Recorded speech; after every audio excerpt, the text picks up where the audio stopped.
Olá, começa agora o Agrocultura com as principais notícias do agronegócio. No programa de hoje você vai ver: Rio Grande do Sul, maior produtor nacional de azeitona e azeite, termina a colheita das oliveiras. Vamos conhecer um produtor gaúcho de azeite que já ganhou mais de 100 prêmios internacionais. Está entre os 9 mais premiados do mundo.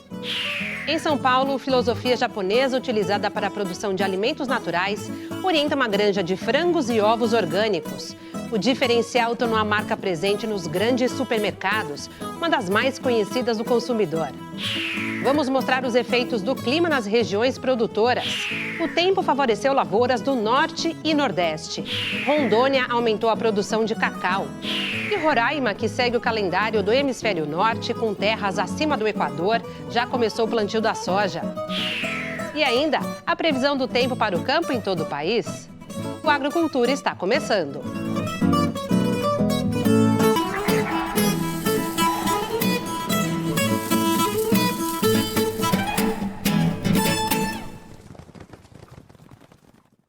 Uma família de descendentes de italianos começou a produzir azeite para consumo próprio há 20 anos. Depois criou sua própria marca. De lá para cá, já ganhou mais de 100 prêmios internacionais. É o azeite mais premiado do Brasil e um dos 9 mais premiados do mundo. Vamos ao Rio Grande do Sul conhecer os personagens dessa história de sucesso na reportagem da nossa parceira Ubra TV. O Rio Grande do Sul é o maior produtor nacional de azeite de oliva. Responde por 70% da produção do Brasil, com uma média de 580 mil litros por ano. Pertinho de Porto Alegre, na cidade de Viamão, uma plantação de oliveiras com 26 hectares de área plantada produz azeite de oliva de alta qualidade, com mais de 130 premiações internacionais. A gente começou a viajar para fora do Brasil para visitar parentes na Itália, consumia um produto de alta qualidade lá, chegava aqui no Brasil e ia numa gôndola de supermercado e infelizmente o produto era muito abaixo essa qualidade. E isso começou a indignar a família a começar a plantar. O que se pode perceber na estância das oliveiras é o amor e o cuidado com cada processo da plantação.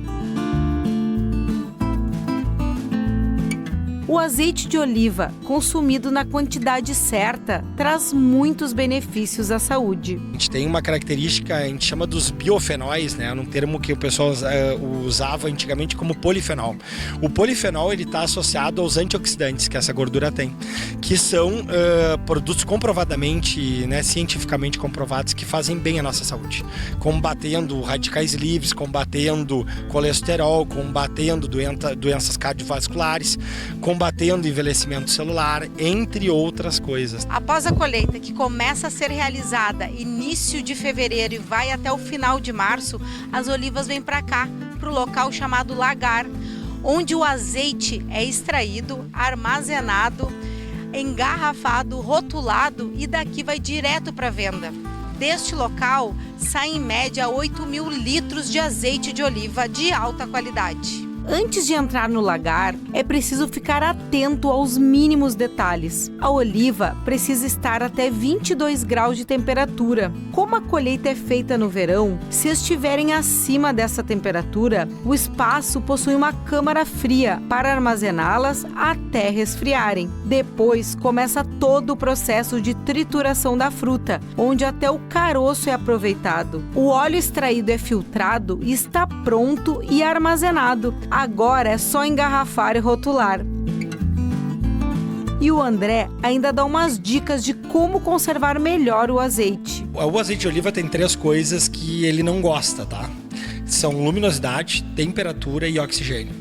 Então, quando a gente pensa em luminosidade no azeite, ele é um produto fotossensível. Então, quando a gente for comprar esse azeite, ele tem que vir numa garrafa de coloração escura, que proteja dos raios solares. Então, de coloração ou verde ou âmbar, tá? Ou em cerâmica, que é o caso de uma linha de azeites que a gente tem aqui dentro da propriedade.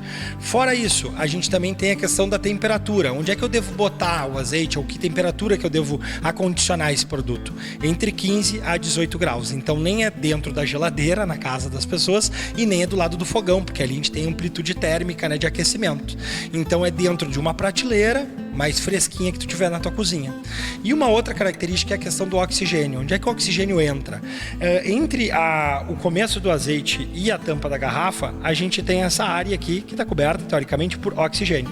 Aqui a gente não utiliza, a gente faz um jato com argônio ou nitrogênio, que é um gás inerte, um gás tamponante, no qual a gente retira todo o oxigênio em contato com o azeite e a gente breca a oxidação do produto. Mas quando tu está em casa e tu vai abrir essa embalagem, vai te servir para botar numa salada, numa lasanha, numa massa, esse argônio ele vai se dissipar e vai começar a entrar oxigênio. Justamente por isso que a gente fala que depois de aberto o consumo tem que ser feito entre 30 a no máximo 40 dias. A Estância das Oliveiras é cuidada e administrada pelos 5 integrantes da família: a mãe Sônia, os filhos Lucas, Rafael e André. E o pai, seu Lucídio, que foi a 3ª pessoa do estado a plantar oliveiras em outubro de 2004, descobrindo aos poucos as melhores formas de produção. Nós plantamos e foi tudo errado, ninguém tinha conhecimento.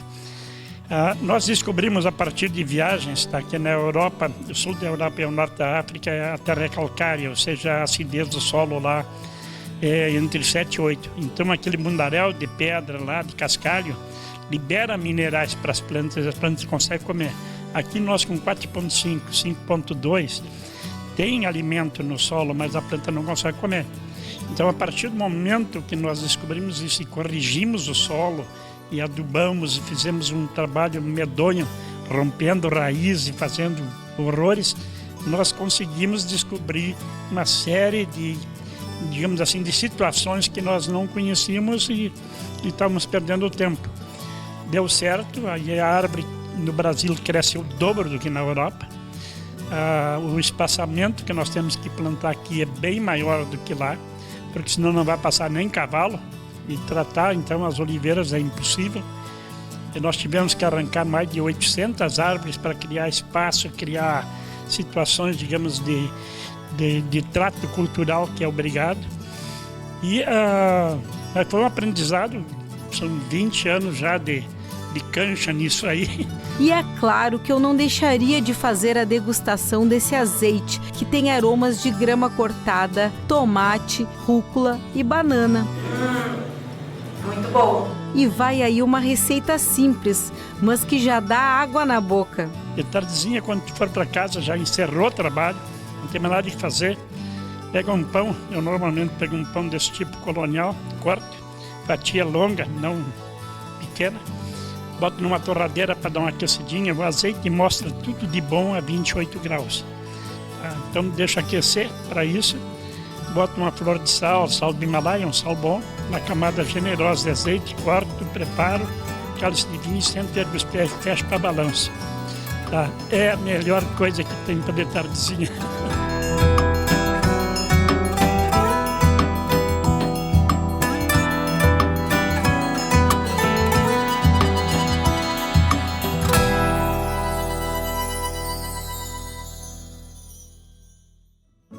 Veja a seguir no Agrocultura. Rondônia aumenta a produção de cacau.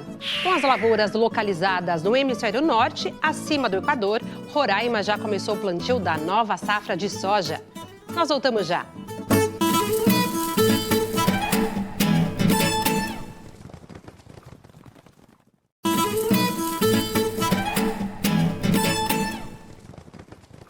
Confira agora as principais notícias do campo. Tempo ajudou a produção de cacau em Rondônia.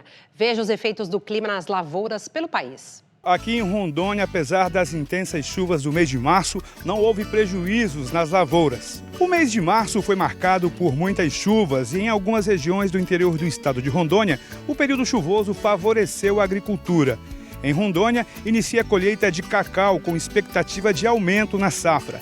A abertura da colheita de cacau é promovida pela Secretaria de Estado da Agricultura, entidade autárquica de assistência técnica e extensão rural do estado, a Emater.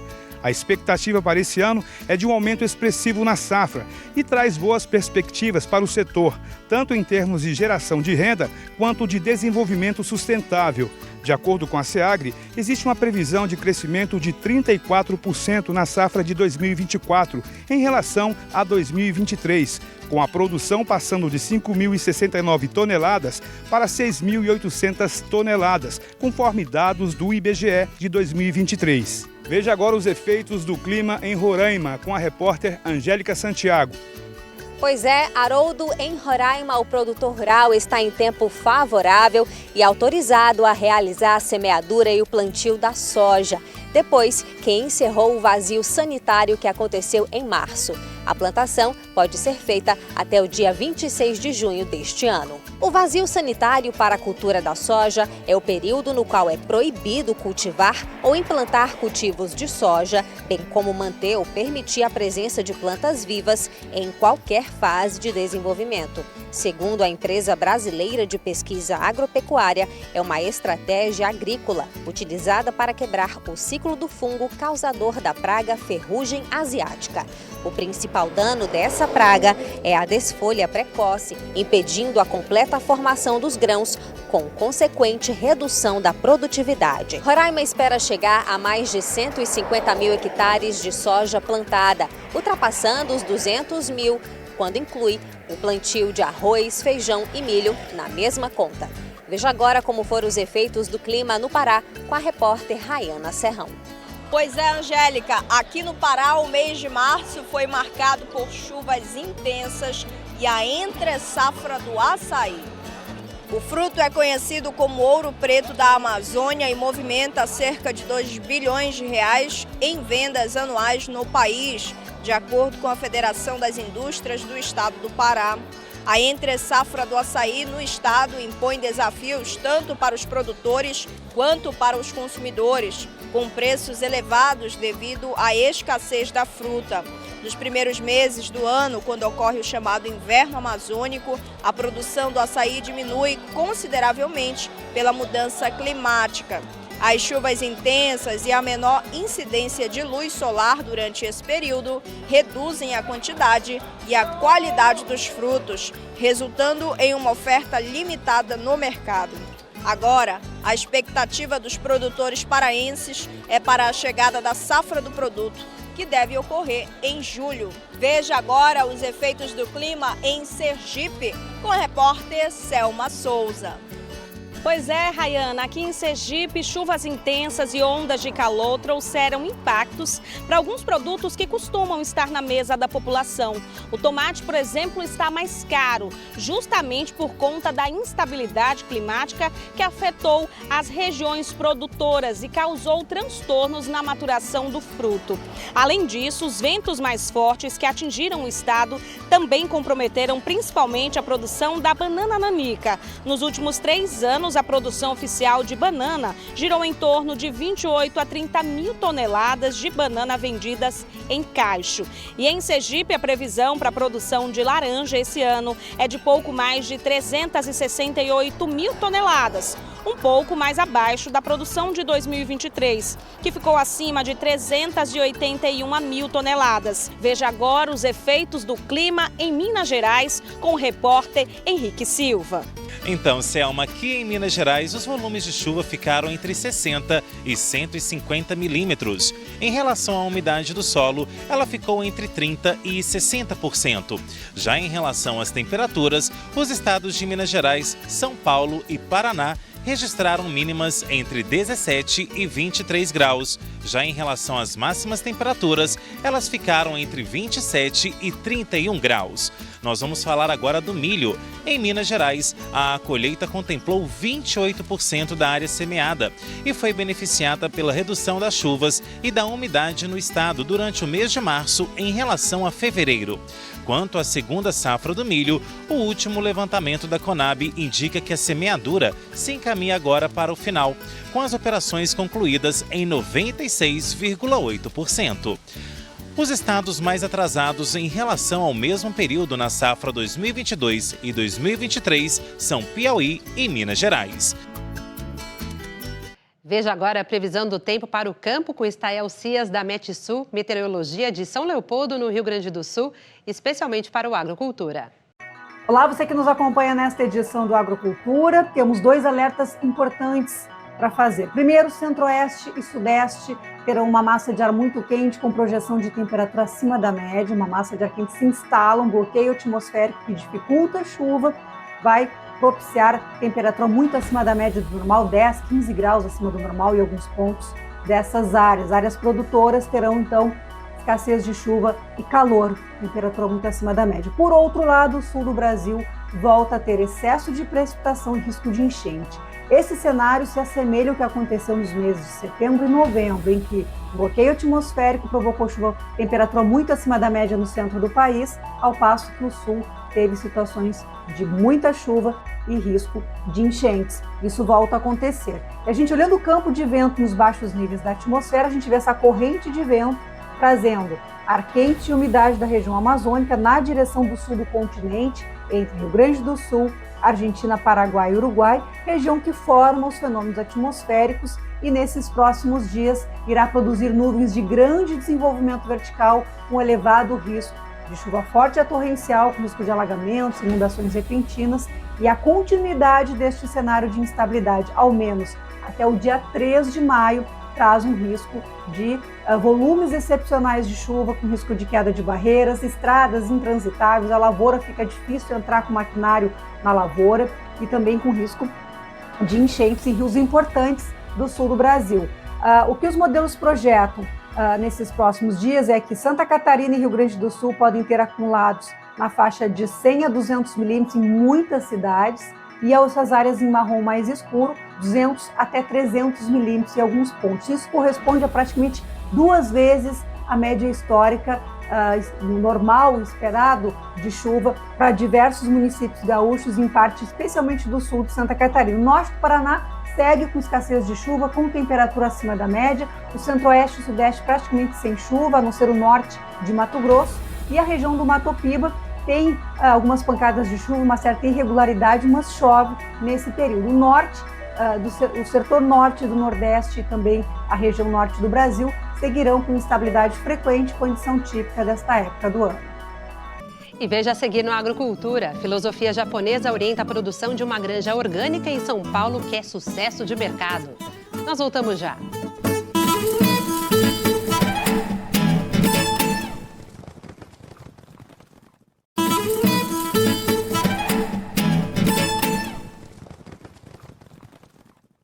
Uma filosofia de cultivo idealizada no Japão é utilizada aqui no Brasil para a produção de alimentos naturais.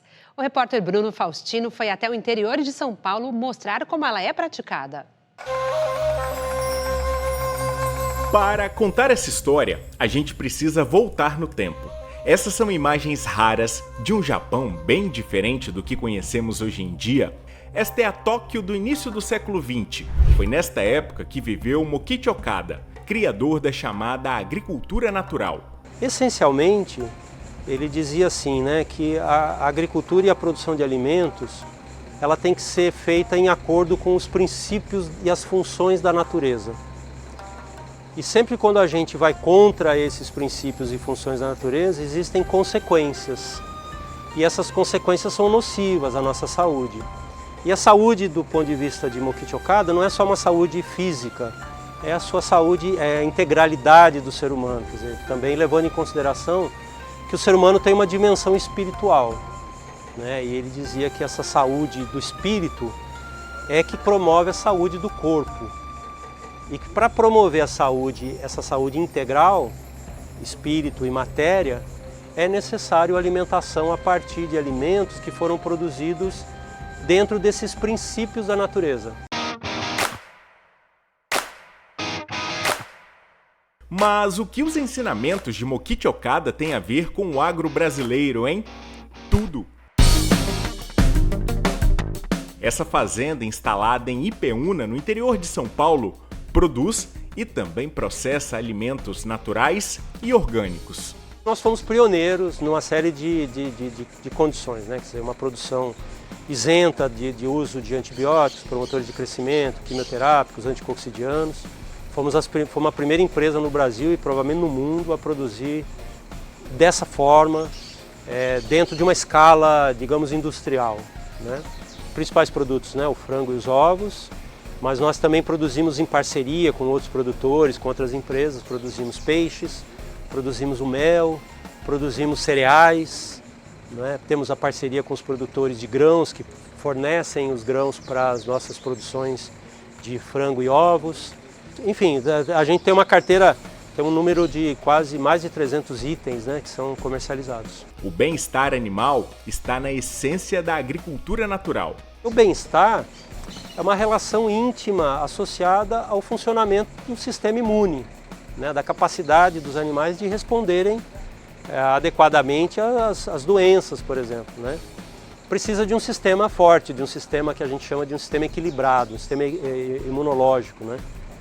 E o bem-estar animal é um aspecto absolutamente vital para isso. Você não tem um animal, se um animal sofrer de um estresse crônico, de um medo, de uma perspectiva que ele está ameaçado, né, ou ele está num ambiente extremamente desconfortável, o sistema imune dele não funcionará adequadamente.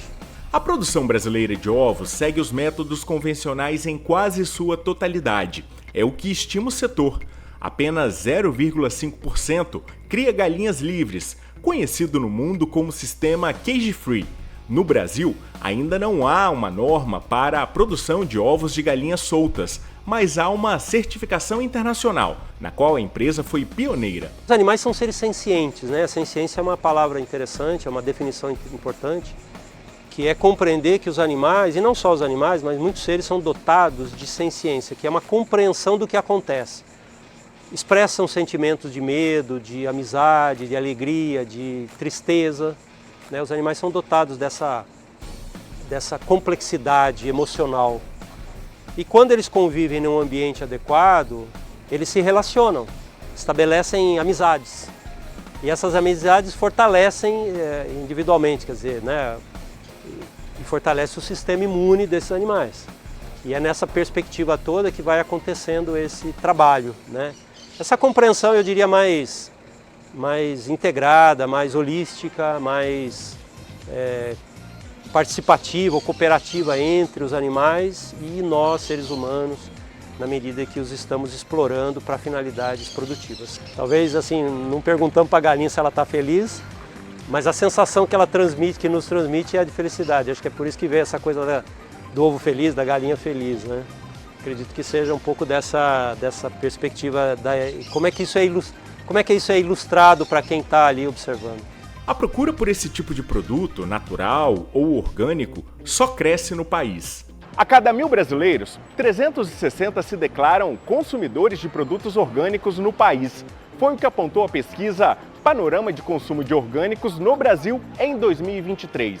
Esse levantamento também mostra um crescimento de 16% no consumo desse tipo de alimento entre 2021 e 2023. Cada vez um número maior de pessoas está interessada, preocupada, né, relacionada, querendo conhecer a origem dos alimentos, como foi produzido. Então isso é crescendo no Brasil e no mundo, né? Também quando a gente fala em produções orgânicas, nós temos também, né, parcelas da produção que são certificadas orgânicas. Nós estamos falando de um produto legislado, né? Quer dizer, existe uma legislação brasileira para produtos orgânicos. Nós temos a crença muito forte, muito enraizada, somos muito convictos de que a nossa saúde psíquica, emocional, física, depende do alimento. O tipo de alimento que eu levo para minha casa, o tipo de alimento que eu consumo, resulta em condições melhores ou piores. Então, com base nisso é que nós temos essa crença eu diria assim, o aspecto altruísta de fazer isso de uma maneira mais ampla possível, né? Isso faz parte da nossa missão, efetivamente, né? A nossa missão é produzir alimentos em conformidade com esses princípios e essas funções da natureza para beneficiar as pessoas. Mas aí é uma coisa importante, não é só a pessoa que consome diretamente o nosso alimento, né? É também a sociedade como um todo, porque o sistema produtivo, a maneira de se produzir, a relação com os produtores, a relação com a terra, a relação com o meio ambiente, a relação com a água, é uma relação que vai se estruturando dentro dessa perspectiva. Então toda a sociedade se beneficia e toda a sociedade se beneficiará ainda mais na medida em que esses modelos de produção se expandirem. É um bem social.